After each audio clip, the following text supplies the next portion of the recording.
Okay, it has been almost a month since I last saw you, which is wild. I know I hate going that long without seeing you. But tell us about Europe. How was it? It looked so Um, magical. You lived a whole movie. I lived a whole 5 different lifetimes, I feel, since I've been over there and back. But I went on a little Euro summer vacation with my partner and 2 friends from Tennessee. And it was so fun. We went through Italy, Spain, and France, and I felt so deeply present, more than I ever have on a vacation. And it was such a beautiful experience for me to witness the ways I've changed. Because as you remember, I mean, you've been on a couple trips with me now. A lot of my perfectionistic behaviors would come out on vacation because vacations are the place that disrupt my routine. And routines are what I used to be so deeply attached to. So, namely, there were 2 things that I would start to go a little bit neurotic around when I would travel. And it was cool because this time I went traveling and I was like, oh, that's so funny. Like I didn't do any of that, which really showed me I have moved past this pattern. And so a couple of those areas, and I think that anyone who's listening will resonate with this. But whenever I would travel, I'd be like, I have to go to the hotel gym. And Gina's like, what? We're on vacation. Like, No, where are you going? Never forget our first trip to Whistler. We'd only been friends for like a month. Like literally 3 weeks. I think, 3 And weeks. we rented a hotel. We rented a hotel, and we woke up in the morning, and I remember just kind of starting to get ready, and you put on your clothes, which were gym clothes, but it just looked like that's what you were wearing for the day. You're like, great. I'm like, cool. Like, let's, what are we gonna do this morning? You said, I'm gonna go to the gym. Do you want to come? And I was like, to like work out on I our was like, yeah. relaxing vacation.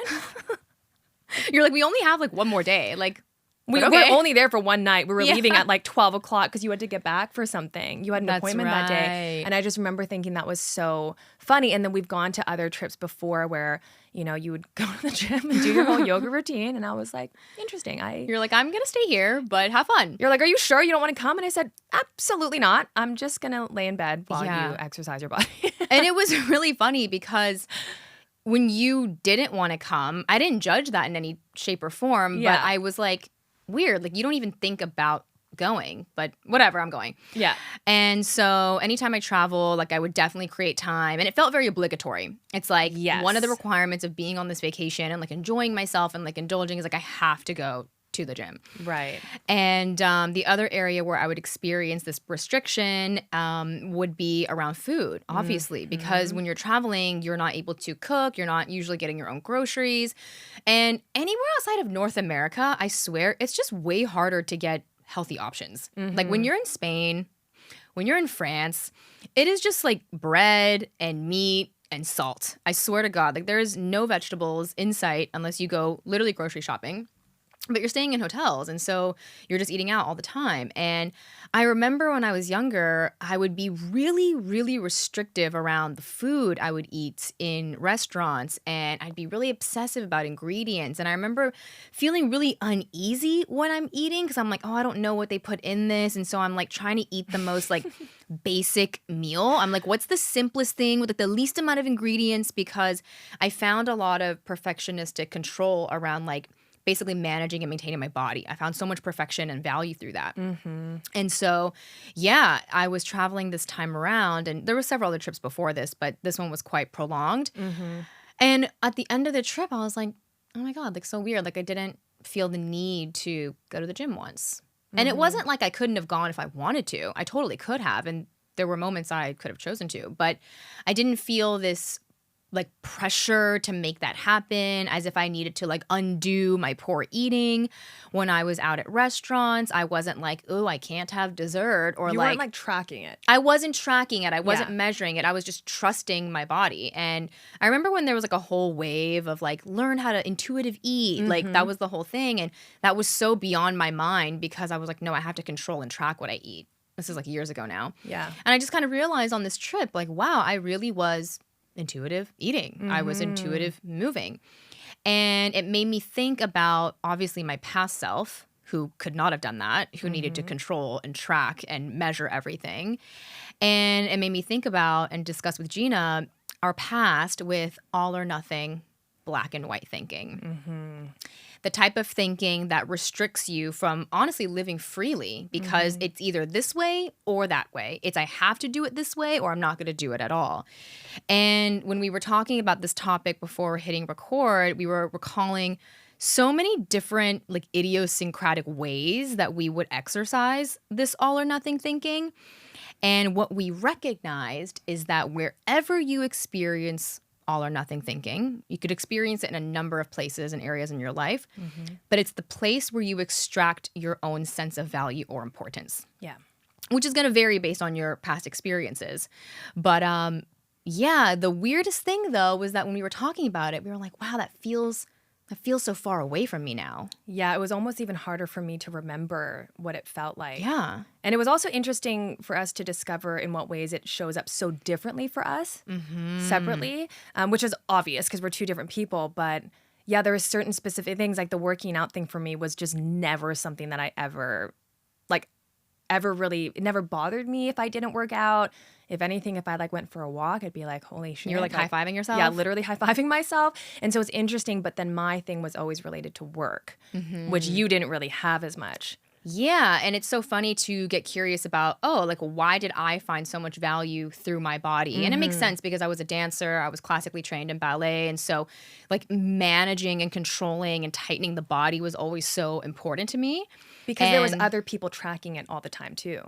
That I was around other people who also sought value and importance through that. It was being really reinforced by like the culture and community. And likewise, you started working at a really young age in sales. Yep. And there was a very competitive hustle culture there where you were like, oh, you become valuable through being the top 1% in sales. Yes. So that nourished and I shouldn't say nourished, I should say perpetuated that.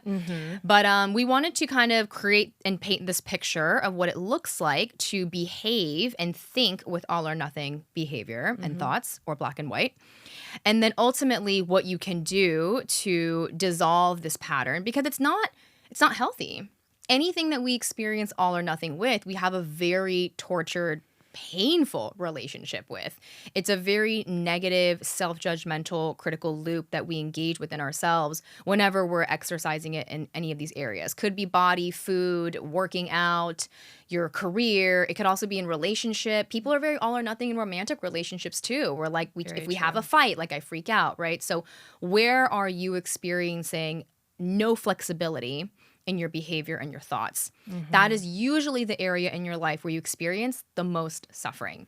Yeah. So just think about it. Like, where are you suffering the most to be yourself and exist and try and fail and witness yourself grow? Because that is usually where you're experiencing a lot of perfectionistic control, a lot of black and white.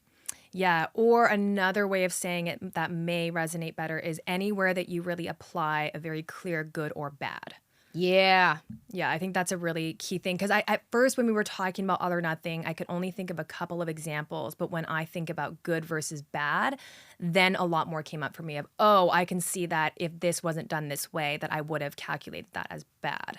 Yeah, and it's so funny because I'm just thinking about food as an example, but a lot of people categorize food in that way. True. Where it's like, these are good foods, these are bad foods. This was a healthy day, this was a cheat day, right? That is language that is very reflective of your all or nothing thinking with respect to food. People who don't have an all or nothing relationship with food don't see food in that way. Like, they may think like, this is like less healthy than like another option, but like, it's fine. Like, I'm consciously choosing that right now.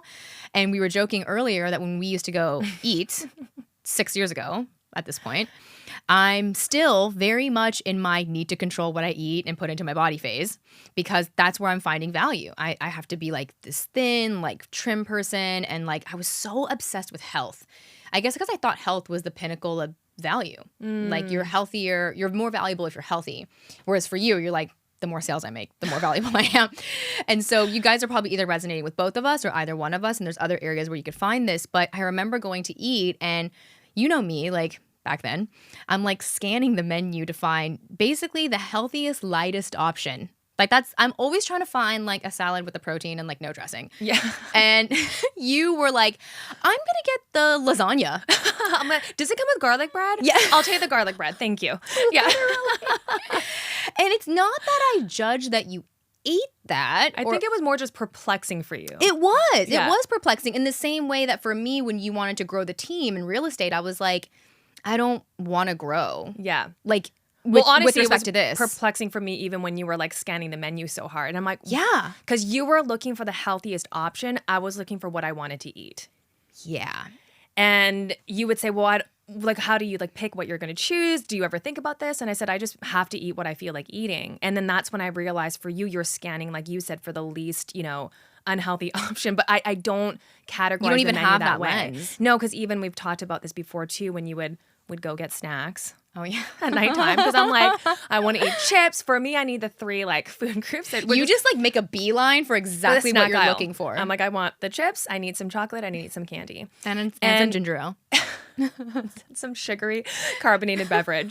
And then you would be like, yeah, I'll have some candy. But you would go and just look at the ingredients. And I'm like, maybe some Smart Sweets. What are you reading on there? I'm like, don't you just want to look at the front of the packaging that shows like what it looks like? So that was really funny for me and perplexing, I think, for both of us of how. Yeah. But honestly, I think for yours especially, I think was perpetuated in our society as not a bad thing. Oh, 100%. Like there are a lot. And also I was engaging in those conversations and communities where health was definitely very valuable and the goal, I guess, of your lifestyle. And so it was hard for me to see that it's not that health is bad. That's not what I'm saying. It was that my relationship to myself through the lens of health was very self-critical and controlling. Yes. And perfectionistic. Now I would say I'm still healthy. Like it's not like I don't eat healthy foods. It's just that my relationship to myself has healed. So I'm not like judging and restricting and controlling everything. There's a lot more fluidity. Like I wouldn't be able to go on my vacation and like eat the Spanish and French food if I wasn't more flexible and less critical of myself and healing the all or nothing thinking. But yeah, I'd be scanning the menu and taking way longer than Gina to decide what I want and then making modifications to the meal when the waiter comes around to take my order. And like, again, like all of these things are so perplexing to both me and Gina from very different lenses. Yes. You're like, what? Like just eat the thing that you want. Like, and you I'm don't like, want dressing? I'm like, salad? you're I'm asking for for extra dressing. I'm like, I want it on the salad and I want extra on the side. Yeah, you always got the extra dressing Sometimes for the I katsu get salad. double extra. I know. I know. So it was like moments like these that began to, I don't want to say like wake me up initially, like right away. It definitely didn't, but it did make me curious. Yeah, it piqued curiosity for sure. It did pique curiosity where I was like, oh, like you don't do that with yourself. Like that's interesting. But it didn't stop me from doing it for like another 4 years. Yes. And I will add that I used to be like that. When I had an eating disorder between, I would say, 19 to maybe 23-ish, around that time I was totally scanning. Oh, yeah. Like the sugar, all of that. Look at the menu. What is like the least, unhealthy option. Like what is the healthiest option that's just plain meat, plain greens. So I did have that. But I think that wasn't something that over my entire life was something that it was just a micro kind of window of time. And then as soon as one day I just kind of stopped and then I never really looked back again. But I think with you and your dance background, that makes a lot of sense that it was kind of ingrained in you pretty young.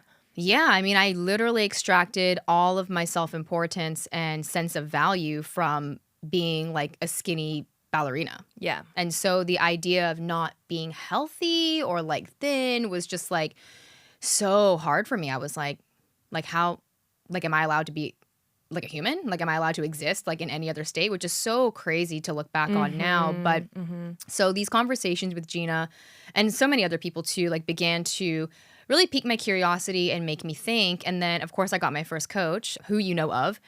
And I specifically began to work with her because of her work around challenging the belief that your body was equated to your value. And she was someone who self-identified as fat.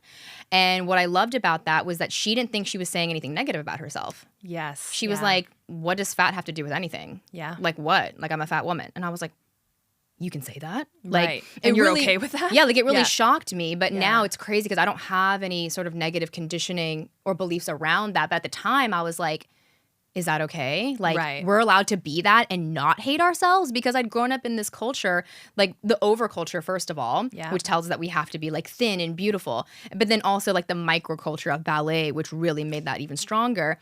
And then finally I was meeting this woman who was like, I don't believe I need to look any different in order to love myself. And I was like, I need to work with you. Like, I was like, that's radical. Yeah. And it completely opened my mind. And I realized, oh, like where I'm expressing this, like, it has to be all this or nothing that, because I would do it with food too, where like I would like binge on like a cookie or like start eating a cookie. And then I'm like, well, already had one, got to eat 10. Yeah. Like, and I would do this like pendulum swing back and forth where I'm like, I'm never eating sugar again. And then like, I have like 10 cookies. And so I realized that this behavior was ultimately because I believed I found value through my body. And so I had this strange neurotic relationship with food and working out. And it was only when I began to challenge the idea that I became valuable through my body that I could look at changing that relationship. I know, for some reason that story just made me think about when I got fuzzy peaches and you were like, I've never had one. Oh yeah. I was like, you've never eaten a fuzzy Yeah, because in peach? my mind I was like, candy's bad. Yeah. I can't put that in my body. Yeah. And like, it's not that I'm trying to say candy's good. Like, Right. Yes, obviously sugar scientifically is shown to not be the healthiest option, but yeah. But it wasn't about the candy. It was about what I would say to myself and how I treat myself if I ate candy. Yes. And so that's the problem is with people who are really restrictive with food, like have a fucking cookie, right? But what do you do to yourself when you have a cookie? Yes. I'm bad. I shouldn't have had that. That was a cheat day. Like I fell off the wagon. Like, and this is what happens with New Year's resolutions, right? Yes, that's a great one. Yeah. Every year we rear around to January and then everyone's like, I'm going to go to the gym 5 times a week. Yep. I'm going to meal prep. Yep. I'm going to get that trainer. I'm going to start training for the marathon, whatever. And then, you know, in all good faith, everyone starts off with a really good start. Like everyone is ambitiously showing up at the gym. All like actual gym rats are like, oh my God, here we go. It's January 1. Everyone's here. And then guess what? They know everyone's going to clear out by like February. Yeah. Mid-February, the ones who were actually going to be there are going to be there through March, April. And the ones who were never going to stay longer than 5 weeks are totally off. But why?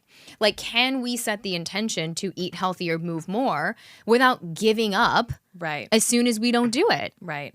Yeah, because I think a lot of people set a goal of it has to be that I go to the gym 5 days a week instead of I'm going to try to do more movement this year. Yes. And then through I need to work out 5 times a week, the false belief is I become superior and more acceptable through that. Yes. And then they fall off the wagon, which by the way is just being a human. Like, who cares if you didn't go for a week? Go next week. Yes. Right? And that's what we're going to work towards in a second in this Yeah. conversation. But what happens is if you believe you become superior through the working out 5 times a week or whatever, and then you don't, what you actually experience is shame. Yes. And self-rejection and judgment. And so that's actually what keeps you from going back. Yes. Can you imagine not going for a week and not judging yourself for that? Much more likely to get back on the horse, so to speak, right? Yeah. So for me, traveling and not eating like the healthiest foods and like not going to the hotel gym, I'm not like, wow, that was really bad. I should have gone to the gym more while I was there and bought more groceries. I'm like, I really was present and ate as best as I could and walked a lot and I feel good about myself. And now that I'm back, I want to get back into my little routine, not out of punishment, but out of the intention that you mentioned, which is to move my body more. Yes. Yeah. And I think that example could illustrate really well how all or nothing would show up because in some instances, you or someone in that position would come back from the trip and either overcompensate Yes. for the trip and work out 30 days in a row. Exactly. Or they'd be like, fuck it. Like I didn't work out at all. So what's the point? I already messed up. Well, like, that sounds like me. Like as you say that, I'm like, yep. Like I'm thinking about previous trips where I wasn't able to like do what I thought was the recommended obligatory amount of working out. And then I'd be like, it's okay. When I get back, I'm going to spin class in the morning, like hit class at night, which is insane. Like knowing what I know now about my body, like that's only really possible for me like 2 days out of the month.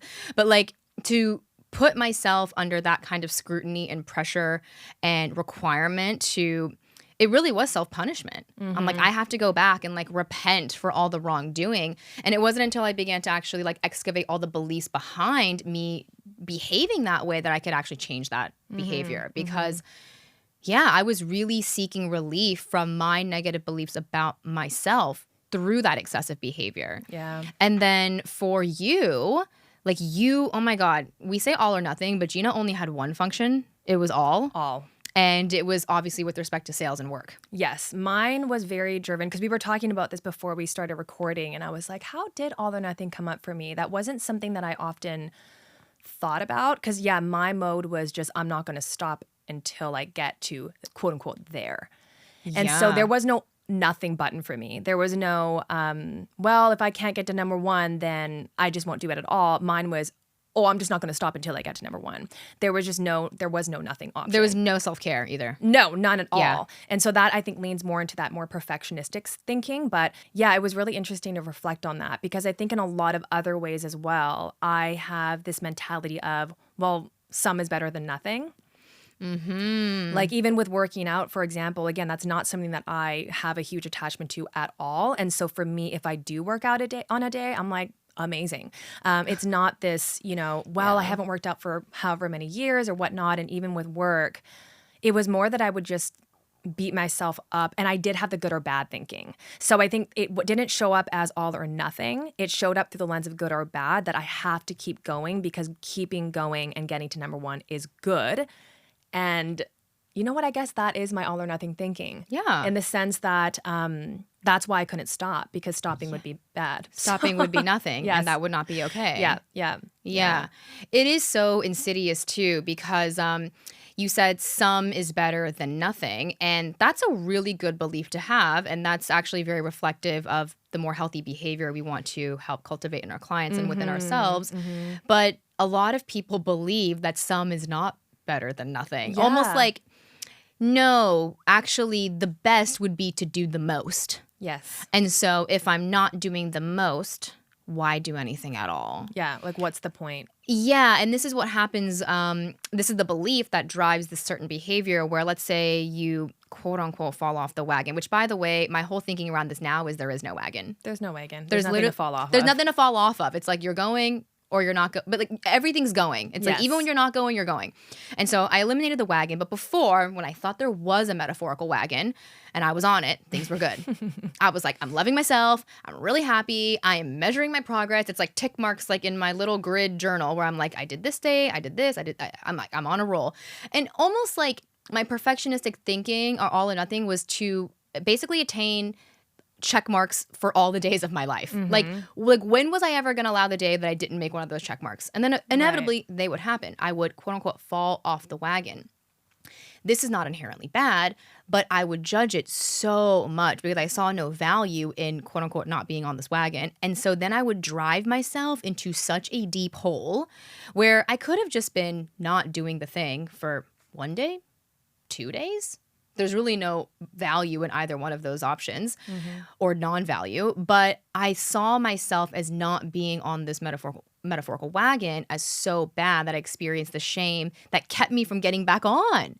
And people don't realize that all or nothing thinking doesn't make you better, although we think in the moment, like, no, this makes me better because I'm committing myself to this fully. Yeah. It makes you, I don't want to say worse, because that feels like I'm criticizing the person or myself, but it actually makes you less effective. It creates resistance. It creates resistance. And so when we think about creating alignment and, taking those actions in alignment, you need momentum.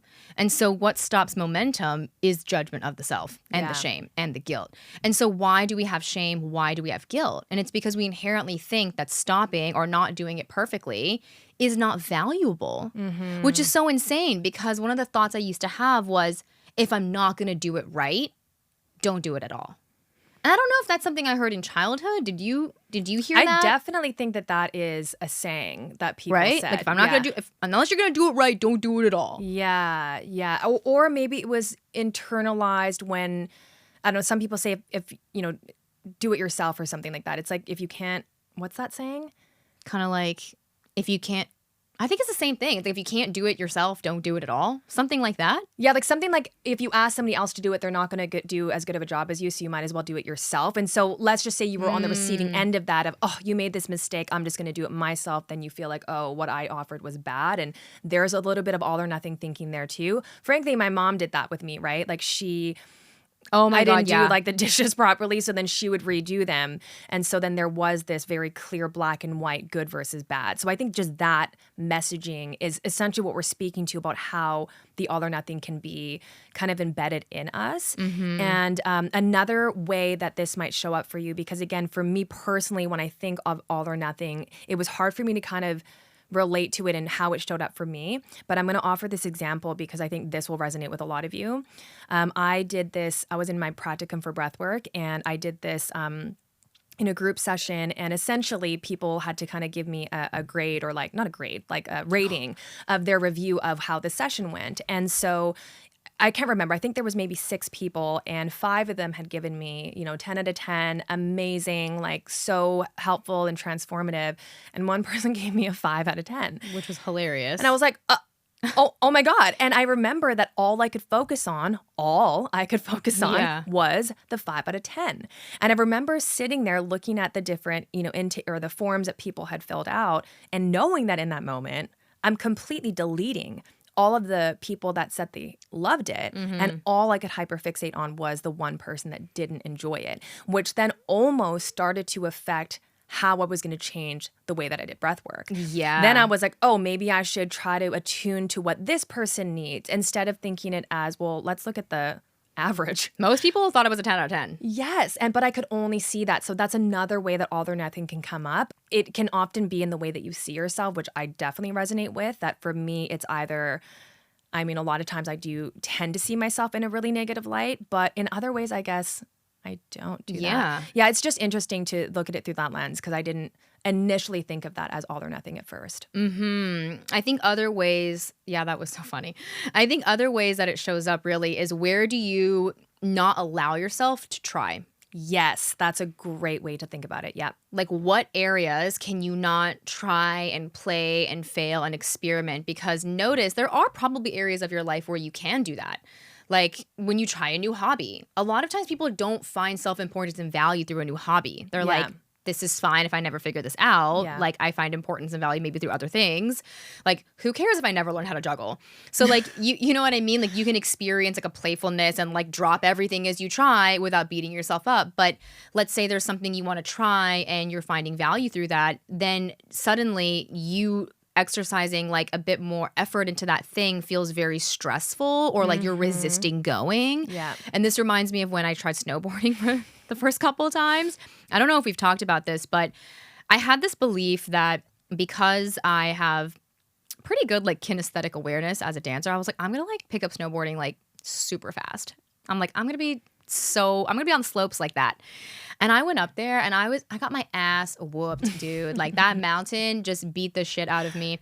And I'd I actually bought everything secondhand already. If I had rented everything, I would have just gave it all away and been like, I'm never coming back. But because I bought everything, I was like, I'm gonna like have to try again. But like, I hated the idea of trying again and failing. And it was so weird because once I thought more about it, I was like, why do I have to be good at this? Yeah. And I realized it was because I was making it mean something about myself. Like, if I wasn't good at something athletic or sporty, like somehow, I don't know, like I was like stupid or like unworthy. And then I realized that's so stupid. Like, no one expects me to be good at this except for me. Yeah. Like, and it's impeding the amount of enjoyment I could be experiencing through learning how to do this. And so anything that we're honestly not enjoying, we're usually requiring ourselves to be better or perfect at. Now, the question is, why would I need to be perfect at that? What would being perfect at that or good at that help me access within myself? Right. Yeah. Allow you to think about yourself. Yeah. Yeah. And what it is really is acceptance. And so the issue is that most of us think that self-acceptance is only available through perfection. Yeah. When we're doing well. Yeah. Yeah. It's like everything has to be.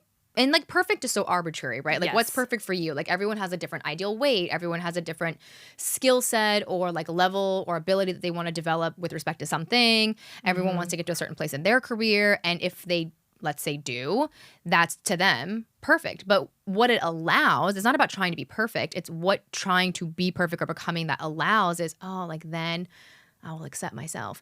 Now, the kicker is that you can accept yourself now. That's hard work, right?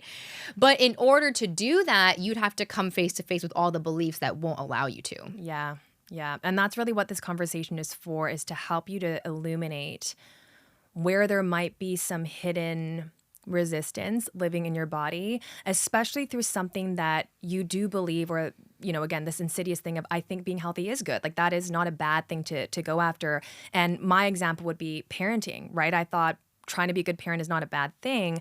However, when I have such a clear good or bad thinking about it, that's where I'm creating unknowingly this resistance in my life through something that I think is supposed to be a positive thing for my family. Yes. But I've talked about this before, that with my parenting, I absolutely saw good or bad. And I thought that I had to be a kind of parent that never, ever, ever got upset with my daughter, never, ever projected my anger. And as long as I had that, it was, again, I couldn't say all or nothing, because it's not like I'm not going to parent my child. But it was this, I must do it this way. It was the black or white, the good or bad. And anytime I was in a bad day with her, it affected the way I saw myself. Yeah, well, I was going to say, the nothing doesn't have to necessarily be doing nothing. It's punishing yourself also while doing something. Exactly. Yeah. Like, for example, like the gym example is an easy one for me to think of. Like, let's say your goal, because you need to be perfect and do it all the way, is to go 5 times a week. Maybe you didn't go 5 times a week one week, but you still go 4 times a week the next week, but you do it with a lot of negative self-beliefs and self-criticism while you're doing it. Yeah, so maybe a clarification is all or nothing can also just be literally in the way that you think of yourself, not even in the actions at all. Yes. Because we talked about that too before we hit record, that for me, the thinking was very parallel with my actions. Yes. I was like, well, I already effed up, so I'm not going to do it anymore. And you were like, Right. well, you could just do like a little bit. And I was like, no. It's a loss. I was very like, it's a lost cause. Yeah. And you were like, no, it's not. Yeah. But you, on the other hand, had a lot of all or nothing thinking, but not necessarily the actions. My actions were still, I'm going to keep going and do the quote unquote best I can. But my all or nothing thinking was, I'm either going to think and drive myself from a place of, wow, like I really love this, or I love the way that I'm doing this, or almost like whipping myself to keep taking action. It was like this, again, this self-punishment. And my all or nothing thinking was either I'm doing good or I'm doing terrible and I need to keep punishing myself. And frankly, I was definitely more in the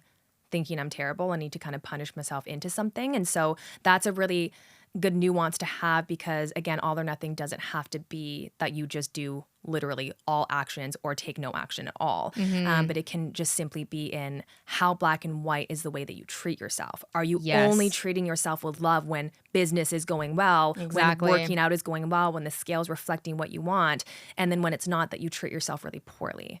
Yes.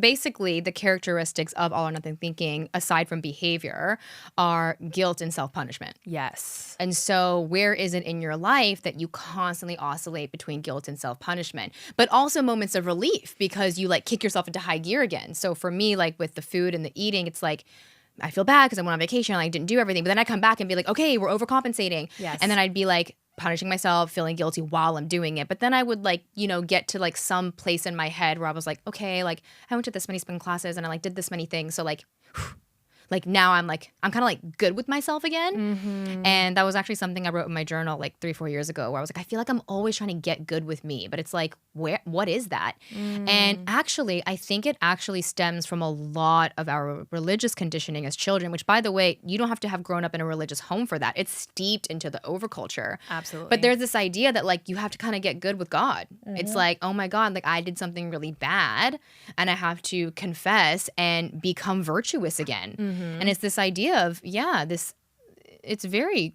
Christian.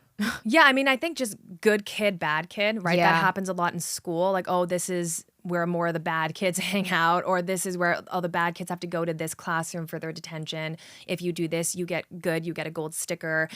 So I think that is definitely steeped in that as well, for sure. Yeah.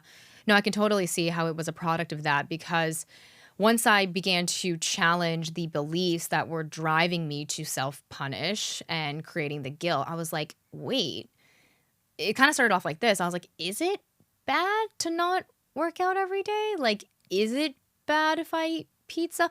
And then I started to apply the everybody rule, which we've talked about before, where I'm like, okay, if it's bad that I don't work out and if it's bad that I eat pizza, then Gina's a terrible person. Like, you know what? I had to like extend it to other people to see how insane I sounded. Yeah. Because I had all of these restrictions on my behavior and ways that I found safety and okayness.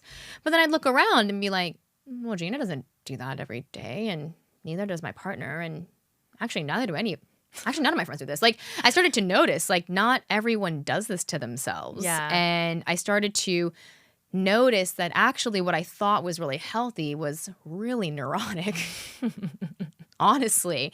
But I did conceal it pretty well. Like, Oh, you hit it super well. yeah, like I feel like I was able to really portray like the image of, no, I'm just like really mindful, like about Just like, balance. I'm just really mindful about my habits and stuff. And like I wouldn't really make it obvious to people that I was so tortured inside. And frankly, because I'd existed like that for so long, that was just like my mode of being. Like, I didn't even know I could exist outside of self-punishment and guilt, which is why my trip to Europe and so many other moments before that recently have been so just mind-blowing and like delicious for me, because I'm like, wow, like I'm actually not self-punishing anymore, because I don't believe I've become more valuable through perfection. Actually, the whole idea of perfection just has fallen away. I'm like, it's not even real. It was an illusion 100%. the whole time. And that's why I love this thought work so much, is because through challenging my beliefs, I see that the things I'm trying to create or like find value and importance through are just illusions. Like, I'm just chasing my own tail. It's like there's nothing over there. And the acceptance I'm after through this like very regimented, perfected practice is actually available to me right now, but only if I'm willing to let go of the belief that caused that behavior in the first place. Yeah. The other example I just thought of was honesty, a lot to do with these practices that we're used to doing, like meditation and journaling. I think a lot of people have all or nothing thinking with that, again, with the good or bad. Like, if you don't meditate every day, that's bad. If you miss a day, that's bad. A lot of people, a lot of our clients will say like, oh, you know, I fell off the wagon of meditation, but that's not a bad thing. Meditation doesn't need you to be on the wagon. Yes, 100%. And sometimes you will leave doing that. And sometimes that's a good thing. Sometimes I do need to take a break from journaling or meditation or whatever tools that I'm using. But it's about really realizing like who is making up your rules. And a lot of the times it's you. I mean, all the time it's you. And so you get to change the rules. And I remember we had talked about something like this before, where I was like, well, good thing I own the place. Like, good thing I own like my good thing I make the rules. Yeah, good thing I'm the one who gets to adjust them, and I only have to check with myself, and I'm the one who gets to approve the changes in the rules. And I think that's the thing. Like, I also fell into the quote unquote trap of feeling like if I didn't do that routine of meditation, grounding myself every morning, doing the future visioning, like all the, you know, manifestation stuff, that somehow my life would be worse, or that I was missing something. Or that you become worse. Yes, or that I become worse, instead of I'm just going to engage in these practices as much as feels right for me, and that doesn't feel wrong to me when I miss those things anymore. And again, it's because the rules in my manual have changed. I don't have a rule about that. There are no rules about that. Exactly. Well, I was going to say, it's not that you didn't meditate that you feel this way. It's that you're judging yourself for not meditating. Exactly. And I didn't get that for so long. Like, because with working out or any of my spiritual practices in the beginning, it's so funny because I don't really have a spiritual practice now. Like, it's just life. It's just getting out the door. Like, whatever happens to me, like, that's a spiritual practice, right? Yes. But I used to think like, okay, I'm doing my spiritual practice. And like, it was my meditation. It was my 3-hour morning routine. It was setting my intentions. It was like writing on a page and like burning it in the fire. Like, there were so many fucking things I did every morning that I thought were how I attained like some sort of sense of superiority or self-acceptance through. And then when I didn't do them, I punished myself so much for not doing them. And then I thought it was because I needed to do it. And I'm like, no, I'm feeling this way because I'm punishing myself. The meditation doesn't do anything. Like, I'm not saying it doesn't do anything. Like, it calms brainwaves, sure. But like, in terms of the relationship I have with myself with respect to it, that was more of what I was experiencing than the benefits of the practice. And then actually the practice is not even beneficial anymore because I'm using it as a way to accept and validate myself. Exactly. Which the practice can't do. That's actually just what I'm doing. Yes. I just gave myself these like very slim permission slips where I was like, I can give it to myself after I do it.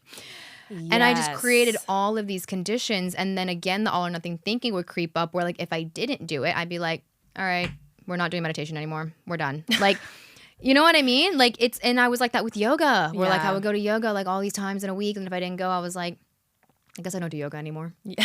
Like I was so crazy because it was like, you're only valuable if you do it perfectly. Otherwise, get out. Like, don't do it. Yeah. And I realized, oh my God, like the all or nothing thinking was just a reflection of how I was treating myself. And I was actually seeking relief through all or nothing, which was a really big realization for me, because initially I was like, fuck, I have to stop all or nothing thinking. Like my therapist, my coach, everyone was like, this is ruining your life. And I was like, you're right.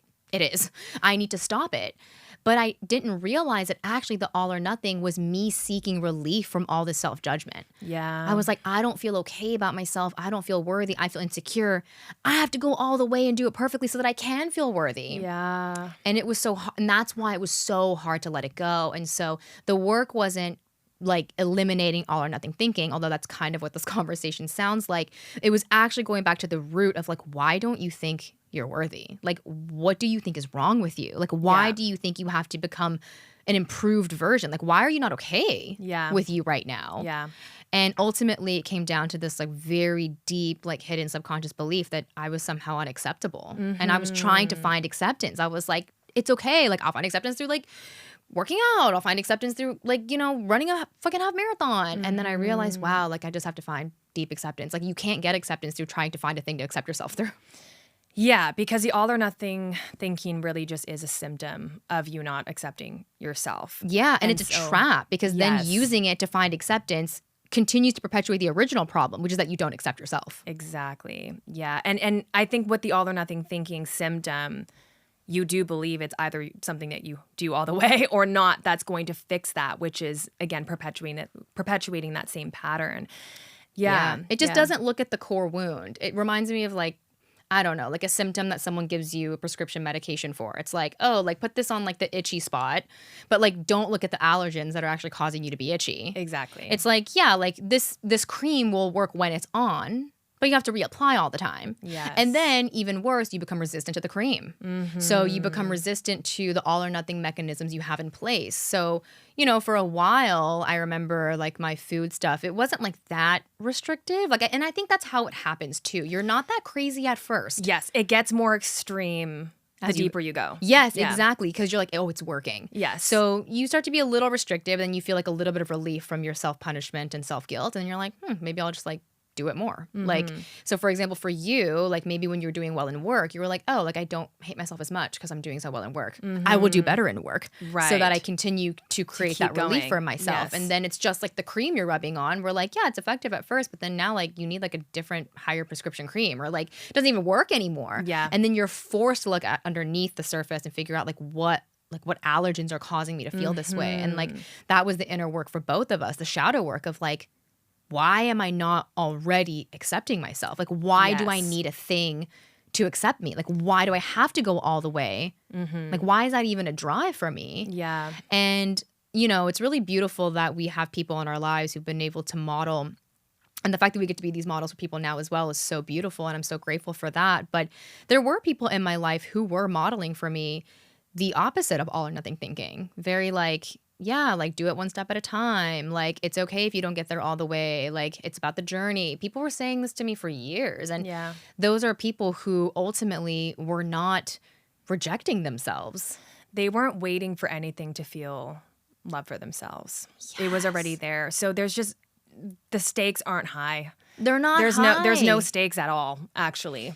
Well, that's what my entire book's about. It's just like removing the stake. Yeah. Like, there is no stake. It's like you keep piercing yourself with it. Yes. And you keep placing your self-worth on it and your self-acceptance on it. And then you move the stake too. Yeah. But ultimately, it's not that you want to get to the place that your all or nothing thinking will deliver. It's actually that you're looking for the self-acceptance. And when you need a condition to become self-accepting, that's just showing you how not self-accepting you are. Yeah, again, I think the easiest way to kind of consider this is to apply this to someone else, and just imagine if within your friendship, you needed, like if I needed you to be, I don't know, working out 5 times before I hang out with you, like that'd be kind of weird, right? If I was like, how many times have you worked out this week? Only 3. Yeah. You're going to have to work out 7 times next week and then we can hang out. Like that would sound crazy. No, that's why I use the word neurosis, because Yes. I literally wouldn't let, I didn't realize I would do this, but you remember how I used to ground myself? It was unconscious. I didn't use that word. You told me I was doing it. said, yes, I remember that now. It's so weird. I didn't know I was engaged in such deep forms of unconscious self-punishment, where if I didn't work out, if I didn't eat in a certain way, if I like fell off the quote unquote wagon of my spiritual practice, like I like wouldn't let myself go outside. I wouldn't let myself watch movies. I wouldn't let myself listen to music. Like I'm not allowed to go hang out with my friends. I didn't know I was doing that, but I would just like self-isolate and like not engage in anything joyful. And you were like, it's like you're literally grounding yourself. And I was like, I am. Like, and I was thinking about that word, grounding, and how when you were a child, if you did something wrong, your parents would be like, you can't do anything joyful and you have to stay home. Yes. And I was like, wow, I literally do that, which then began to turn my gears. And I was like, oh, so I genuinely think I've committed like some bad thing. And then I started to like really look at my insides, and I was like, but these things aren't actually inherently bad. Mm-hmm. And why do I think that they are? Why do I think that they are is a really good question. And then another question would just be, to really visualize what would happen if I didn't work out for like a month. What would happen if I was never successful? What would happen if, whatever the worst case scenario is for you, to really consider what would actually happen inside of me. And I think that will illuminate a lot of where that wound is coming from. Yeah. And what the meaning making really is for you. Because with me and the parenting thing, it was like, well, if I yell at her, I guess in my mind, it was, that I'm not like loving her properly, that I'm not a good mom, that I'm too traumatized, that there's too much wrong with me. And so it was all of this labeling, instead of it just being, you weren't regulated that day, you were very overwhelmed, and it came out that day, and like, that's okay. Like for me, that I could not do that. It was just either I'm a good mom that day or I'm a bad mom that flips out at my child.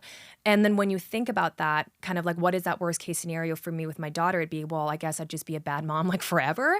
And then I'll never be able to feel like she knows how much I love her. Like even just hearing that, like you can hear how like extreme it got. Yeah. Right. But really, I think so much of me healing that was seeing, again, applying that universal like filter was, does that mean my daughter's a bad daughter when she acts out? Well, you can hear the extreme in what you're saying with the word forever. Exactly. And that's so interesting you say that, because I had a conversation with a client yesterday, and we were talking about both of our shared sense of, this is what I've healed, but it was something that she was going through now, where the idea of accepting the self feels like death. You're like, no, I can't, because what you think you're accepting is you like this forever. Yeah. And it's so dramatic. You're like, well, I don't want to accept my current situation because then it will never change. It's like, no. You accepting it now leads to the portal for change. Yes. You rejecting it is actually what leads to it being like that forever. Yes. And it's so weird because intuitively it feels like, but if I accept, it doesn't change. But actually, all the energy you're putting into rejecting it is the energy you need to use to actually catalyze a change. Mm-hmm. So when you say, I accept this the way it is, or I accept myself the way I am right now, you free up all of that energy to create change. Mm-hmm. And so acceptance is not, I'm like this forever. And actually, even thinking forever with respect to anything is just an illusion too. Like you think I'm a bad mom forever, or like, oh my God, I'm never going to go back to the gym, or like I'm never going to anything. It's like, I think now I hear that and I know I'm in my head. I'm like, oh, like forever. Like, where is that coming from? Like, right. It's kind of like a cue for me now that as soon as I'm thinking forever, like I've like lost the plot. Like I've lost presence. Like that's an old thought pattern that's kept me rooted in old ways of rejecting myself. It's like forever is like something I use against myself, but it's like there is no such thing as forever. Or you can say everything is forever because we're in the present moment, but you know what I mean? Like no feeling is final. Yeah. Well, I think again, it just goes into the extreme of like how much is at stake. Because if this means that I'm going to be like this for the rest of my life, I have to keep going because I'm trying to avoid this eternal hell. Eternal hell. Exactly. But the eternal hell is you not accepting yourself and feeling like shit all the time. And even when you feel good, you're still in avoidance of hell, which Yes. is still hell. Yes. Right? So even if I had a good day of being a good mom, quote unquote, it was like this grippiness of, okay, like I'm on a good streak. I've had, a week in a row, like not doing that. And so you're still kind of in this imprisonment. Like you're literally trying to not fall off. Like that's not chill. That's not relaxed. That's not safe. That's not playful. That's not embodied. That's not aligned. It's like you're just seeking moments of relief. And when I think about this, I think of an addict. Yeah. Like, are you free when you hit the bottle or when you take the drugs? It's like, no, that's proof of your imprisonment. Right. What you're chained to. What you're chained to, right, exactly. So when you seek something to find relief, that just goes to show how deeply you're in the cycle.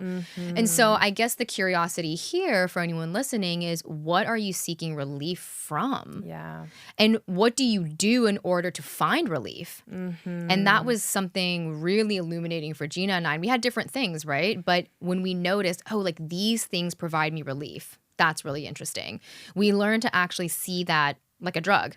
Yeah. And we use this example with our clients a lot. We say like, oh, you're addicted and you're going to rehab. Yes. Spiritual rehab. We're going to help you learn how to feel and be in the world without needing to actually alleviate that pain. Because we're going to look at that pain like right up close. Because actually, the more you try to alleviate the pain, the more you avoid what's causing it. Yeah. Yeah. Like if I just keep drinking every day, like I never know like what I'm even avoiding. Like all I know is that I feel uncomfortable. Yeah. But it's only when I put down the bottle that I'm like, what's going on here? Like what do I keep avoiding within myself? And that can be very scary and painful to not suppress that. But it's the only way I get to know it. Yeah. Yeah, it's really interesting to reflect on what started to really heal things for us and for our clients. And I think it really is just pulling that veil back. And I will say that at first, when you first recognize what you're doing, it is deeply painful. There will be an energy of, I can't believe I've been doing this to myself for so long. And there can be a lot of guilt with that.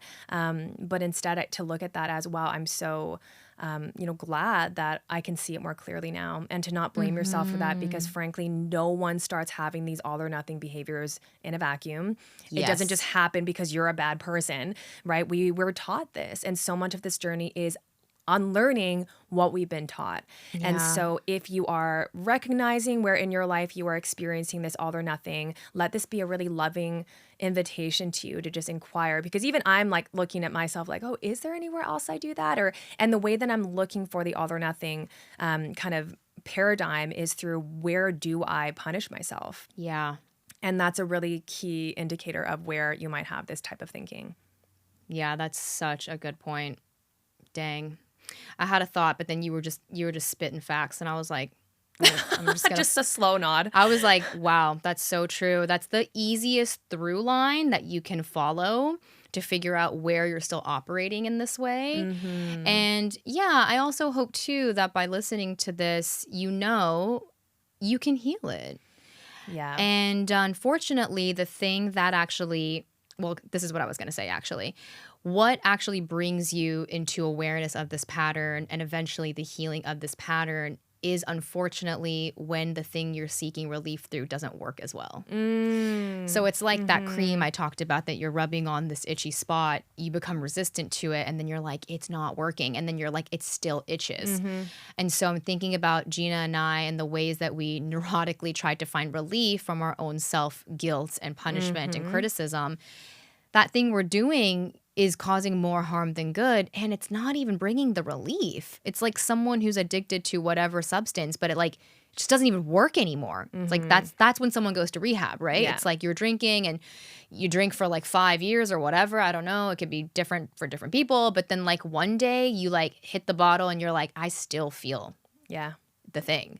Like the thing that I was using to suppress the thing is not effective now. Yeah. It's and then, basically when all of your options are not working. Yeah. And then you're like, wow, like I have to face this pain regardless. Yeah. Like there's no way out. Yeah. And that, I don't know if that's avoidable, I'll be honest. I think you have to experience some degree of what I'm doing is not working. Because I think when it is working, you won't believe what we're saying. And I'm speaking, of course not. Yeah, I'm speaking for myself because actually, this is so funny. I remember when I was living in New York City, and I had all of these insane behaviors as a dancer living in New York City. And my dance teacher was like, I want you to meet someone. And it was her past student named Sophie. I'll never forget this. And Sophie was 29, I was 19. And Sophie had been an incredible ballet dancer for many years. And then she developed an eating disorder and then decided to leave ballet as well. But she ended up healing her relationship to self, doing her own thing, becoming very fabulous. And she basically set me up on like a friend date with her to talk with her. And she was trying to basically tell me that there are other things to find value and beauty in other than like ballet and dance in your body. And I was like, Like I remember being very skeptical. I was like, that's just what you're saying because you're not in it anymore. Like I had a very like prideful, like young, immature attitude and was like, you're just saying that because you didn't make it. Like I remember thinking that. And now that I'm older than how old she was then, I'm like, oh dude, I now know what you meant. Yeah. And she was trying to help me see that like that's just how you find value and importance now, but like there are other things besides ballet. And like there are other things other than trying to find value and worth through your like, and I was like, is there though? Like, is there? Yeah, no, I definitely can see that. I think that happens a lot, frankly, with money or success. Oh like, my I feel God. like a lot of actors say that, like, especially Jim Carrey. But even I remember there was a video of Cameron Diaz that was saying, you know, being famous, like, it's not everything that you think it's going to be. Yeah. And you can actually be probably to some degree almost more joyful and more like loving of yourself if you weren't in that industry. But then as somebody who maybe wants to become famous and become an actress, you're probably thinking, well, you're just saying that because you're already there. Or to somebody God, who yeah. has a lot of money and is telling you money's not what brings you happiness, you're like, well, that's because you have money. And that's why you can say that. And so you're still believing that that's the way that you get that. So, but it's actually that they get there and they realize that's not why I'm happy. Yes. Like, or like maybe they got there and they're like, I'm actually still not. And then they have to do the inner work of finding out how to be happy. Yes. Even though they already had the money. But it wasn't that they got happy because they have the money. They actually already were at that place with the money and they were unhappy. That's why they're telling you that. Exactly. And yeah, and so I do want to say with a lot of love and compassion, like trust your journey. I wouldn't change my path for nothing. Like I wouldn't. 100%. I needed it. Yeah, like, frankly, there's probably going to be some things in like 5 years from now we'll be recording and being like, oh my God, I actually had a lot of other like all or nothing things. Like I think that's the whole beauty of this journey is you're literally just getting to know yourself for your whole life. Your whole life. And I really see that through raising my daughter because I can see that I'm still getting to know her through her whole life. And I'm like, wait, that's like my journey with me. And really loving every phase of it, you know, and every phase of the transformation. And yeah, like I wouldn't change any of it either. So again, none of this is for you to look at yourself through more judgment, of course, but more curiosity of how can I set myself more free and give myself more room to be like, I guess, I don't want to use the word okay, but acceptable. yeah, to feel your own acceptance separate from anything that you're doing. And really, I think for both of us, our self-worth, our value, our love is nothing to do with what we're doing and everything to do with who we're being and the state that we're in. And that is the priority. And we, you know, for me, it's not about, okay, I want to meditate perfectly or I want to be a perfect mom, but as much as I can to keep on recalibrating myself to a healthy space that feels resonant for me, to a place where I can be in love with my process. And I'm not there all the time by any means, but I don't expect that either. So I think it's about, loving your journey, trusting the process, and wherever you are in reference to this topic, love where you are. Yeah. That's literally the healing of the all or nothing thinking, is that where you are is more than fine. Yes. It's actually so divinely acceptable. It's not even funny. Like the idea of rejecting where you are is the exact opposite of spirituality. Exactly. Which is so funny because then we try to use spirituality and our spiritual practices to get somewhere other than where we are. And it's like, that's not the point. Like I know. And even with the spiritual practices too, something that I've had to really remind myself is these practices they're not inherently punitive. No. Like they're not designed as a form of punishment. They're literally there to support you. And so it almost reminds me of like, I don't know, if you use crutches because your ankle's broken and then one day you don't use them and then you start beating yourself with the crutch. It's like, it's supposed to just be there to help you, not to punish you when you don't engage in those things. So yeah, really just be gentle with yourself. This was a really illuminating conversation for me, especially prior to when we hit record, because again, I was like, oh, I don't know if I have the all or nothing, but it was interesting to observe, okay, but where do I not give myself permission to be a certain way because I have a belief that one thing is better than the other. Yes. And that's where I was like, oh, I do have the all or nothing in the sense of, again, this very clear good or bad, better or worse, or I would be better or feel a certain way more if I was a certain, whatever, of XYZ. So yeah, it might not be as obvious for you of blatant like all or nothing, but yeah, get curious. And I'm actually really interested to hear what people discover within themselves. Yeah, it's funny because I feel like that's what we really do for our listeners. And they're like, oh, that's what I'm doing. Yeah. And it's funny because that was always my major intention behind every episode, was to help you identify the patterns that hold you back. Mm-hmm. That's it. And I think that the most suffering happens when you don't know or you can't see the pattern fully. Yeah. And you're just blindly moving through life through the lens of that pattern. But hopefully through hearing this conversation, you were able to hear and identify parts of yourself that might be operating within this paradigm. And if you did, can you exercise some deep, loving, compassionate inquiry and self-soothing too, so that you can begin to heal and grow from this pattern. Yes. And yeah, we'll see you in the next one. Bye. Thank you so much for listening to this honest conversation. We hope it brought you peace, clarity, and a little bit further along your spiritual journey. If you loved this episode, it would mean the world to us if you left us a 5-star rating and a review so we can bring you more conscious conversations, spiritual topics, and guests. And we lovingly invite you to join our free Spiraling Higher community by clicking the link in the show notes to continue this healing dialogue and share with us how this episode impacted you. Come on in, introduce yourself, and meet your conscious besties in a safe space for healing conversations between us and other like-minded people on their healing journey. Here's to Spiraling Higher.